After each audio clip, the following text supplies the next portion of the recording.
మంచు కొండల్లా కనిపించే అందమైన ఈ సీనరీ, గుర్రపు స్వారీ, జీపు సవారీ, ఫోటోషూట్, సోషల్ మీడియా ఇన్ఫ్లుయెన్సర్ల హంగామా చూసి ఇదో పర్యాటక ప్రదేశం అనుకుంటే పొరపాటే.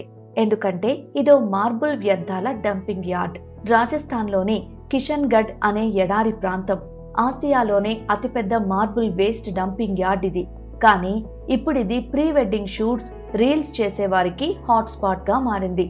రోజు దాదాపు 5,000 మంది పర్యాటకులు ఇక్కడికి వస్తున్నారు. అదే సెలవు రోజుల్లో అయితే 20,000 వరకు సందర్శిస్తారు. इस तरह से लग रहा है जैसे राजस्थान में नहीं है हम लोग, we are somewhere in Himachal और कश्मीर और समवेयर।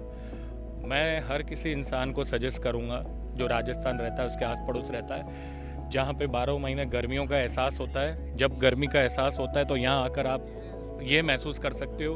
राइट नाउ जैसे हम यहाँ खड़े ना, तो हमें ऐसा लग रहा है हम बर्फ के पहाड़ों के बीच में खड़े हैं। 30 ఏళ్ల క్రితం Rajasthan state industrial development and investment corporation RIICO 350 ఎకరాలను మార్బుల్ వ్యర్థాల డంపింగ్ కోసం కేటాయించింది. రోజు 700 ట్యాంకర్ల ద్వారా లక్షల లీటర్ల మార్బుల్ వ్యర్థాలు ఇక్కడ డంప్ చేస్తారు.